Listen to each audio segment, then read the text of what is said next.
Titan mythology. In Greek mythology, the Titans were a primeval race of powerful deities, descendants of Gaia and Uranus, that ruled during the legendary Golden Age. They were immortal giants of incredible strength and were also the first pantheon of Greek gods and goddesses. In the first generation of 12 Titans, the males were Oceanus, Hyperion, Cuius, Cronus, Crius, and Iapetus, and the females, the Titanesses or Titanides, were Mnemosyne, Tethys, Thua, Phoebe, Rhea, and Themis. The second generation of Titans consisted of Hyperion's children Helios, Selene and Eos. Cuius's daughters Leto and Asteria. Iapetus's children Atlas, Prometheus, Epimetheus, and Menelaus. Oceanus' daughter Metis. And Crius' sons Astraeus, Pallas, and Perses. The Titans were overthrown by a race of younger gods, the Olympians, in the Titanomachy, War of the Titans. The Greeks may have borrowed this myth from the ancient Near East. Titanomachy. Greeks of the Classical Age knew of several poems about the war between the Olympians and Titans. The dominant one, and the only one that has survived, was in the Theogony attributed to Hesiod. A lost epic, Titanomachia, attributed to the legendary blind Thracian bard Thamari, was mentioned in passing in an essay on music that was once attributed to Plutarch.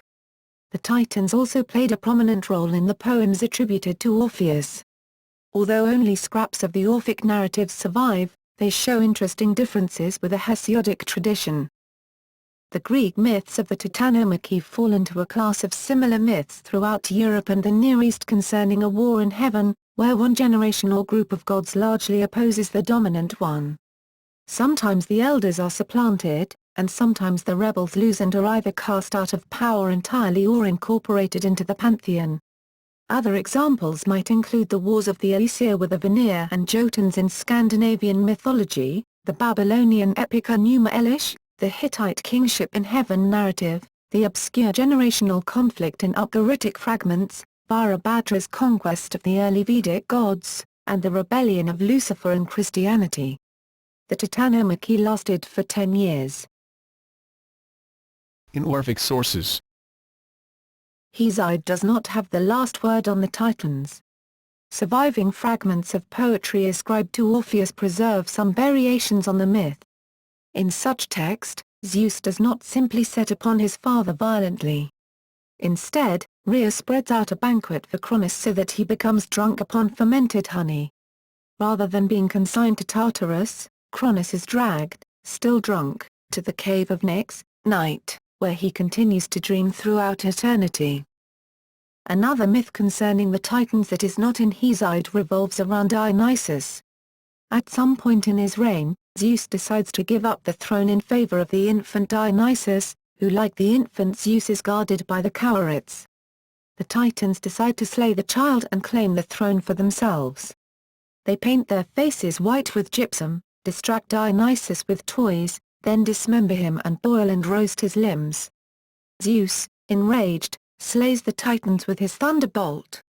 Athena preserves the heart in a gypsum doll, out of which a new Dionysus is made. This story is told by the poets Callimachus and Nonnus, who call this Dionysus Ogreus, and in a number of Orphic texts, which do not. One iteration of this story, that of the late antique Neoplatonist philosopher Olympiodorus, recounted in his commentary of Plato's Phaedrus, affirms that humanity sprang up out of the fatty smoke of the burning Titan corpses. Pindar, Plato and Oppian refer offhandedly to man's titanic nature. According to them, the body is the titanic part, while soul is the divine part of man.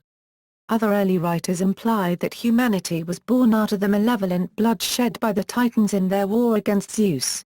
Some scholars consider that Olympiodorus' report, the only surviving explicit expression of this mythic connection, embodied a tradition that dated to the Bronze Age, while Radcliffe Edmonds has suggested an element of innovative allegorized improvisation to suit Olympiodorus' purpose. Modern interpretations. Some scholars of the past century or so, including Jane Ellen Harrison, have argued that an initiatory or shamanic ritual underlies the myth of Dionysus' dismemberment and cannibalism by the Titans.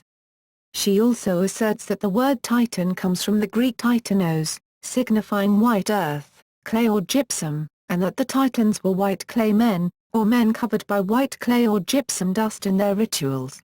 M.L. West also asserts this in relation to shamanistic initiatory rites of early Greek religious practices.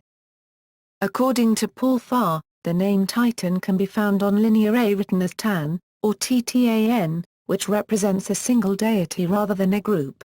Other scholars believe the word is related to the Greek verb taino, to stretch, a view Hesiod himself appears to share, but their father Uranus, who himself begot them, bitterly gave to those others, his sons, the name of Titans, the stretchers, for they stretched out their power outrageously.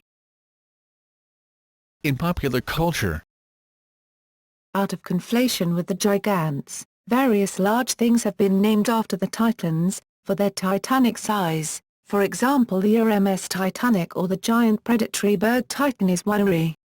The familiar name and large size of the Titans have made them dramatic figures suited to market-oriented popular culture.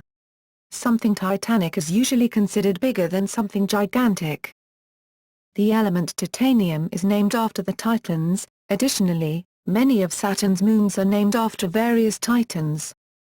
Many professional and amateur sports teams use a Titan as their mascot. Most notably, the National Football League's Tennessee Titans. The New York Jets were originally known as the New York Titans. California State University, Fullerton and Ohio State University, Newark campuses' athletic teams are known as the Titans, and the Australian Professional Rugby League team Gold Coast is also known as the Titans.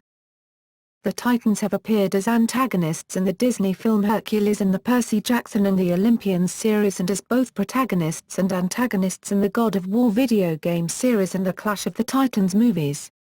Though the original and the 2010 remake do not actually feature any Titans, the 2012 sequel features Cronus as the main antagonist.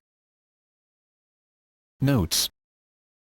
Burkert, pages 94f, 125-27, Olympiodorus, in Platt.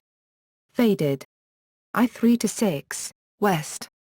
Albert Bernabe, La Toile de Penelope, il existe un mythorphique sur Dionysos et les Titans. Revue de l'Histoire des Religions, 2002 401-33, noted by Radcliffe G. Edmonds 3, A Curious Concoction, Tradition and Innovation in Olympiodorus' Creation of Mankind, West. The Minoan deities named, an archaeologist gleans goddesses and gods from Linear A. Retrieved January 8, 2012. Hesiod, Theogony, 207-210.